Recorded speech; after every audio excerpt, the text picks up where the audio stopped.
Hello friends and student, आप सभी का स्वागत है। आज हम बात करने वाले हैं लंग्स, इसकी हिस्टोलॉजी और इनके कार्यों के बारे में, यानी फेफड़े, इनके औतिकी और इनके कार्यों के बारे में। इससे पूर्व वाले वीडियो में हमने पैनक्रियाज, उसकी हिस्टोलॉजी और फंक्शन के बारे में डिटेल से जाना था। अब हम एक और ऑर्गन लेके आए हैं लंग्स, जो कि हमारे रेस्पिरेशन सिस्टम का महत्वपूर्ण पार्ट है। रेस्पिरेटरी सिस्टम में जो O2 और CO2 का जो एक्सचेंज होता है, यही वो स्थान है जहाँ पर ये प्रक्रिया संपादित होती है। यहाँ मैं रेस्पिरेटरी सिस्टम नहीं बता के सिर्फ हम लोग लंग्स की हिस्टोलॉजी पढ़ेंगे। हिस्टोलॉजी में उसमें किस तरह की सेल्स पाई जा रही है, उसमें किस प्रकार के टिश्यू पाए जा रहे हैं और साथ साथ उसमें कार्य क्या क्या होते हैं, इनको डिस्कस करेंगे। यहाँ पर हमें अच्छे से दिखाई दे रहा है। हम जानते हैं कि हमारा जो सिस्टम है लंग्स जो कहाँ पर पाए जाते हैं, तो आपको ये एक फोटोग्राफ यहाँ दिखाई दे रही है। तो जो आपको ऊपर टॉप में एक बोन दिखाई दे रही होगी, या आप अपने कंधों के दोनों तरफ दो बोन महसूस करेंगे, ये क्लेविकल बोन है।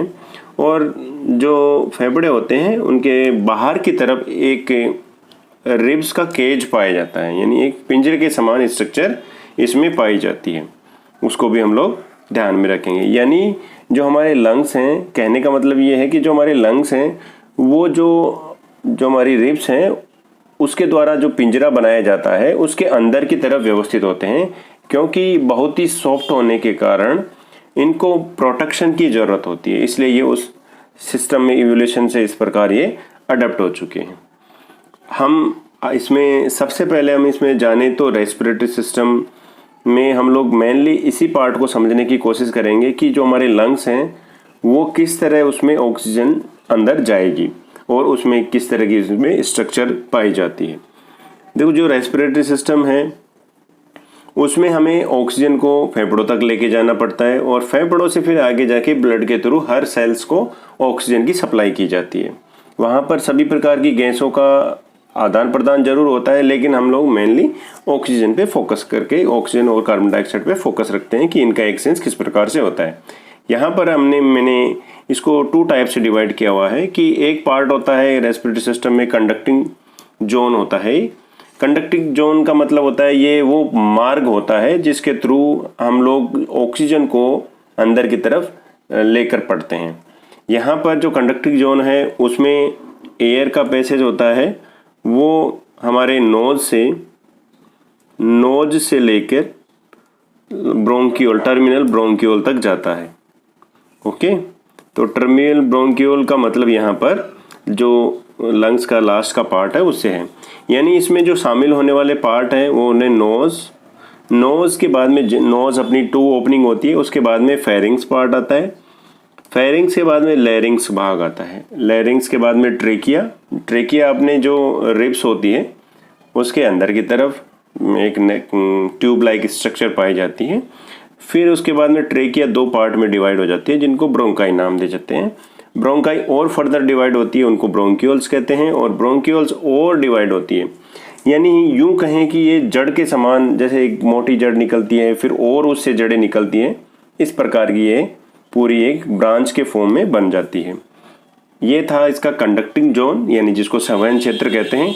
दूसरा जो इसका भाग है वो है रेस्पिरेटरी जोन, जिसमें मेनली रेस्पिरेशन से संबंधित प्रक्रिया शामिल होती है।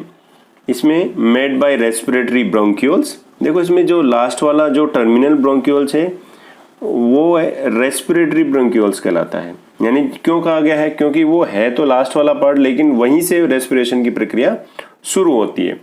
एल्वियोलर डक्ट्स, ये भी इसका पार्ट है। Alveolar sac and alveoli. Alveoli को आप ध्यान रखेंगे क्योंकि एल्वियोलाई वही भाग है मैक्सिमम जहाँ एयर का एक्सचेंज होता है, वो एल्वियोलाई रीजन ही है। एल्वियोलाई के पास में बहुत सारी ब्लड कैपिलरीज जुड़ी हुई रहती है, जहाँ से बाय डिफ्यूजन सिंपल विसरण विधि द्वारा गैसों का आदान प्रदान किया जाता है।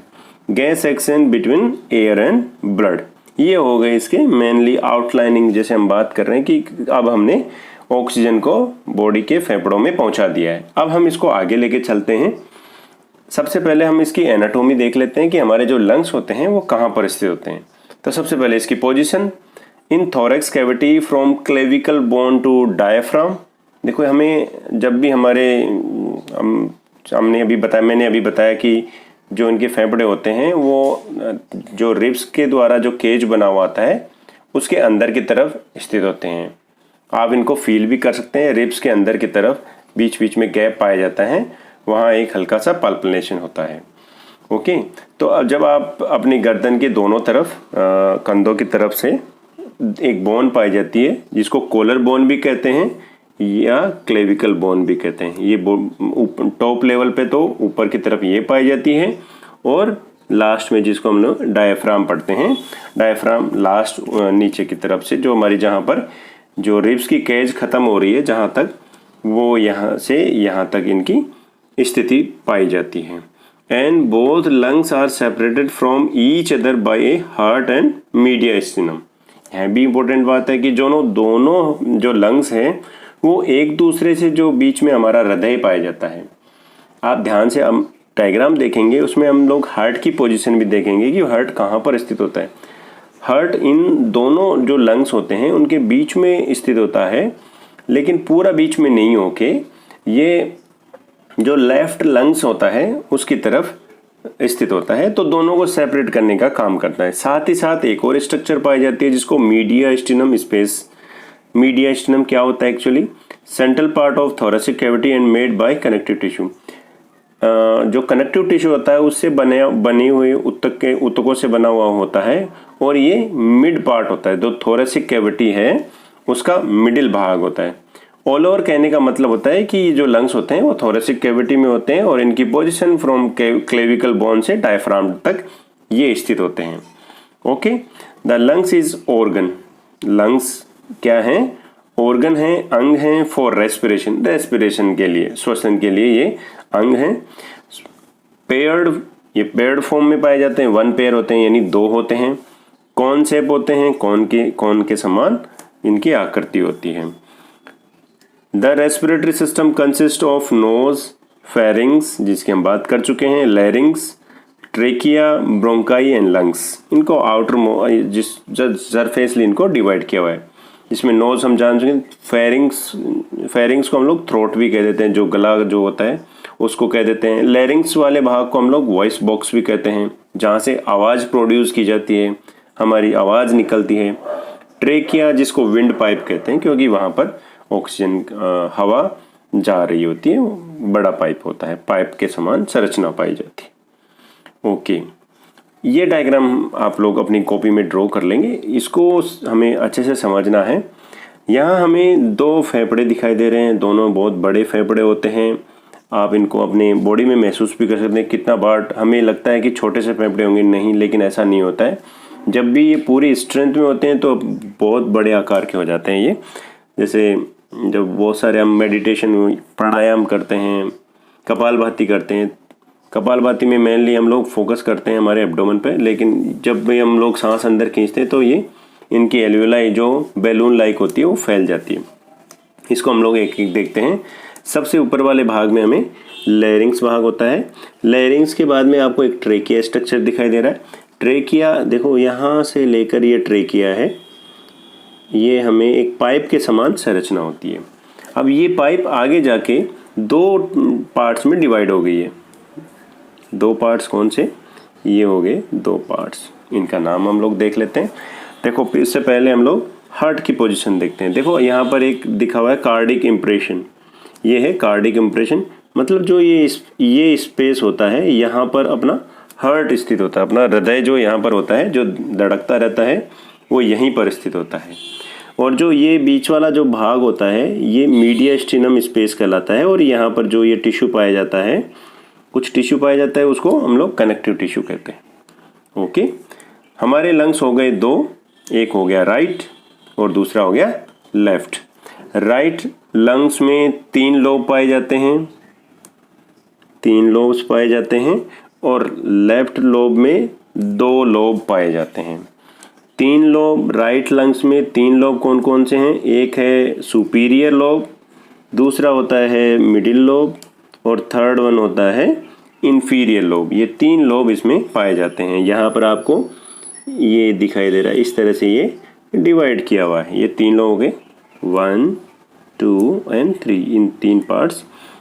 ये इसको डिवाइड किया हुआ है। ऐसा नहीं है कि इनको बिल्कुल सेपरेट कर दिया है, बाहर एक सिर्फ फिशर्स पाई जाती है, मतलब हमें धसे हुई स्ट्रक्चर दिखाई देती है। ऐसा नहीं है कि बीच में काटा हुआ है, ऐसा कभी नहीं है, बस हम इसको सरल रूप से पढ़ने के लिए ऐसा करते हैं।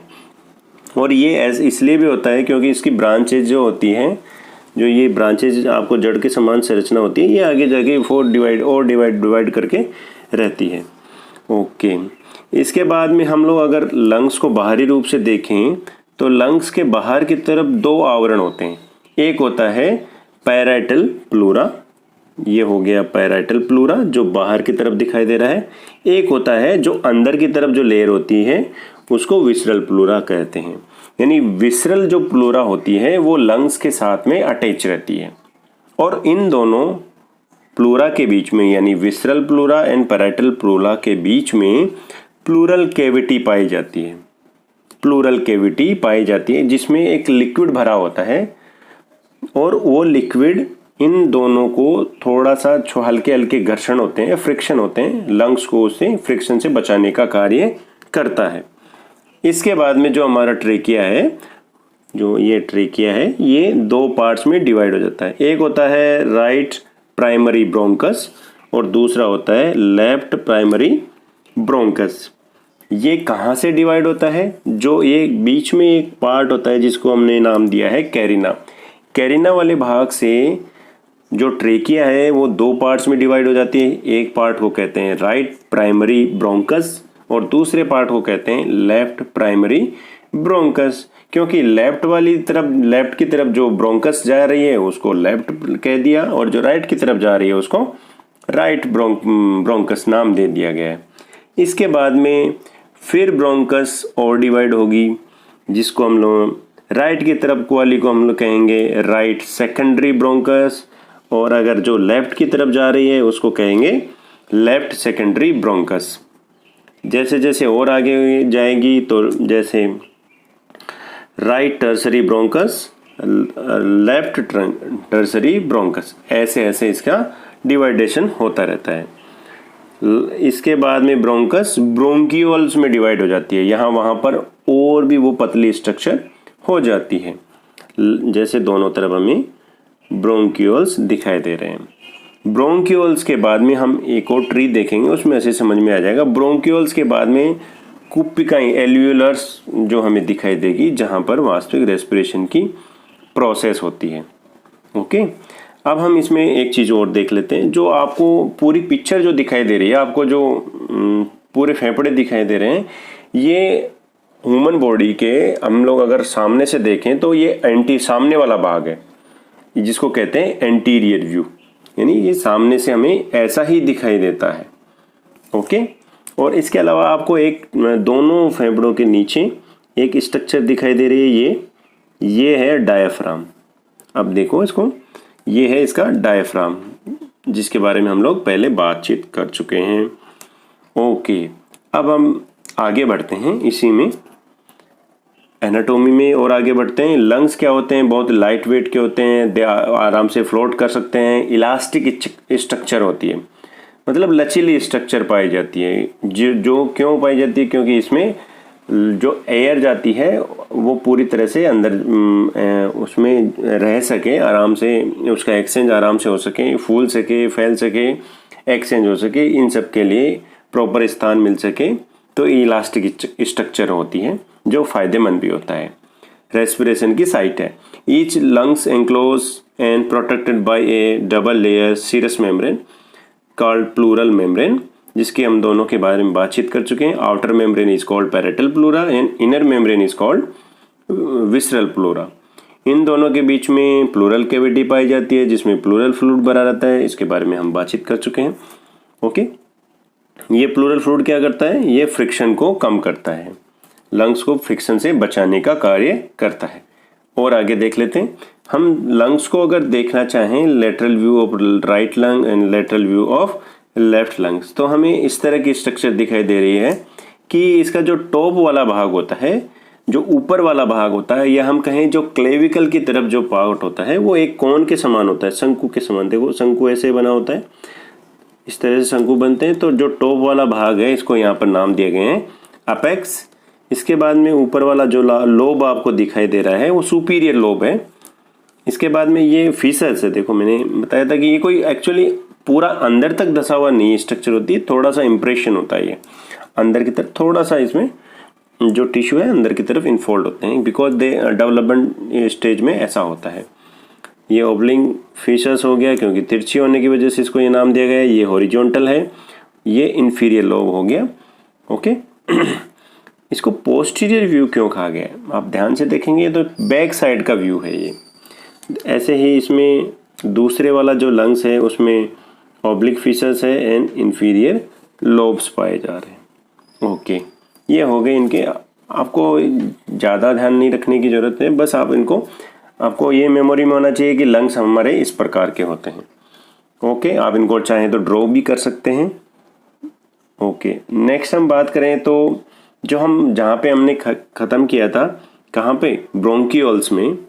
ब्रोंकियोल्स के बाद में एल्वियोलाई में जाएगी और वहाँ पर तो हम ब्रोंकियोल्स तक एक टर्मिनल ब्रोंकियोल्स तक एक ट्री का फॉर्मेशन होता है जिसको हमने नाम दिया गया है ब्रोंकियल ट्री। वो स्टार्ट होता है ट्रेकिया से, देखो ट्रेकिया से primary bronchi, secondary bronchi, tertiary bronchi, bronchioles and terminal bronchioles, ये बनाया ब्रोंकियल ट्री का फॉर्मेशन हो जाता है। ट्रेकिया बहुत इंपॉर्टेंट है इसको, क्योंकि इसको विंड पाइप कहते हैं, ट्यूबुलर पैसेज भी कहते हैं क्योंकि ट्यूब लाइक स्ट्रक्चर होती है। इसकी लेंथ 12 सेंटीमीटर 12 सेंटीमीटर लंबी होती है ये। It's located anterior to oesophagus. Oesophagus जो होती है जिसमें हमारा फूड पास होता है माउथ से स्टोमक में, वो ईसोफेगस के आगे की तरफ, सामने की तरफ स्थित होती है। Expands from larynx to fifth thoracic vertebrae. जो हमारी फिफ्थ थोरेसिक वर्टिब्रा होती है जिसको T5 कहते हैं थोरेसिक के नाम से, वहाँ तक ये लैरिंग से लेकर वहाँ तक ये स्थित होती है। उसके बाद में ये right and left primary bronchi में डिवाइड हो जाती है जिसको हम जान चुके हैं।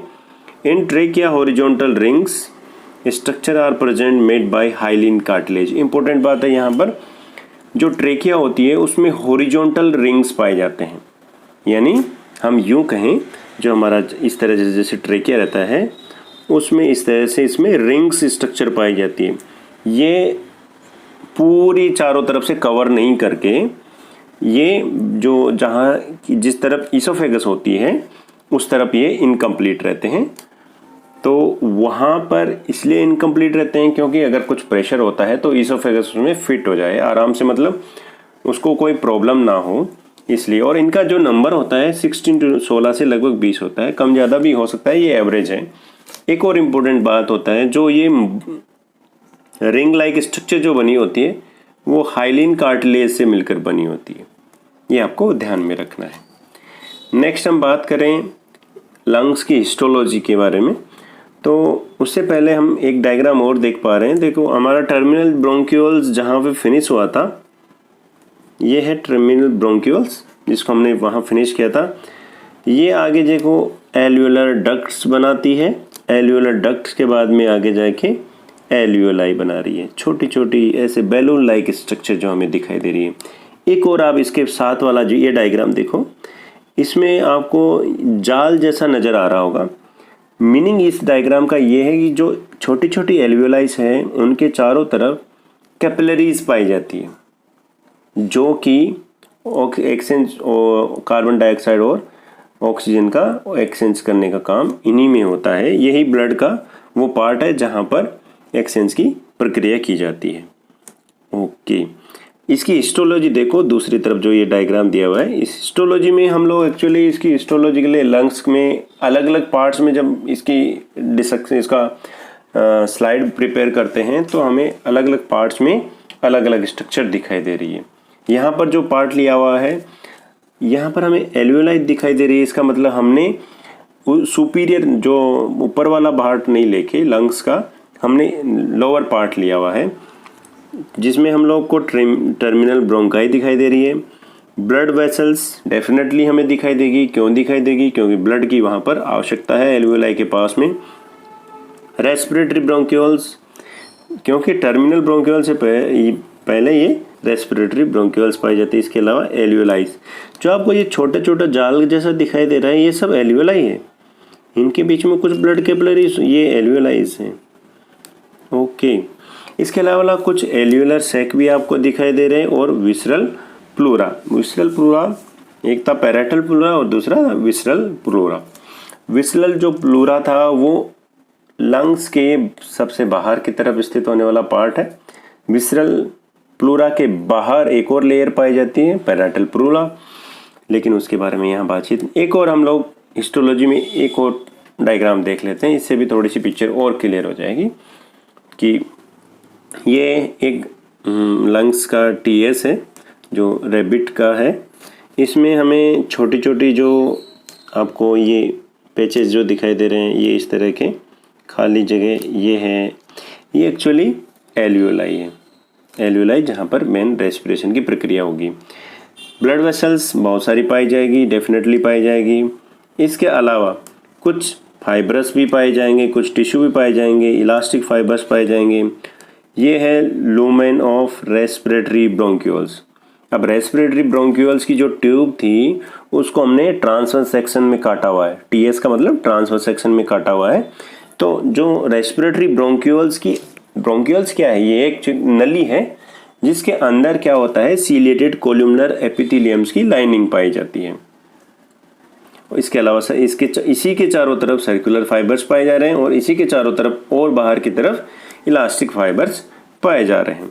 इसके अलावा इसमें कुछ पार्ट्स और दिखा देते हैं, जैसे पल्मोनरी आर्टरीज और वेन्स पाई जा रही है। ये एक्चुअली जितने भी पार्ट्स हैं ये डिपेंड करता है कि हम कौन सा पार्ट देख रहे हैं, लंग्स का कौन सा भाग देखने की कोशिश कर रहे हैं।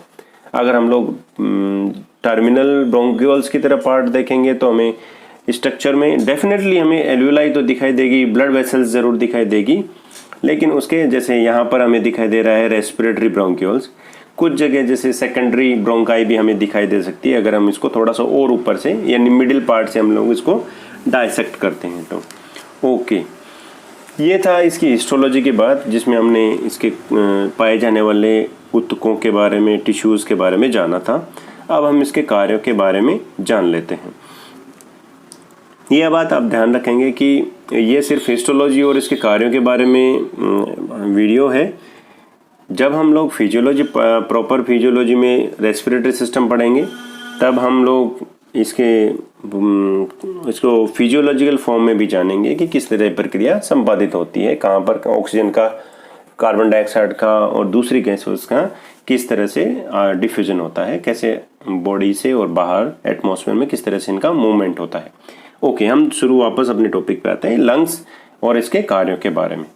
लंग्स के कार्य क्या क्या हो सकते हैं? सबसे इंपॉर्टेंट बात ये तो वाइटल ऑर्गन है, ये आप ध्यान रखेंगे। वाइटल ऑर्गन्स ऐसे ऑर्गन होते हैं जिनके बिना ह्यूमन सर्वाइव नहीं कर सकते हैं या कोई जीव सर्वाइव नहीं कर सकते हैं।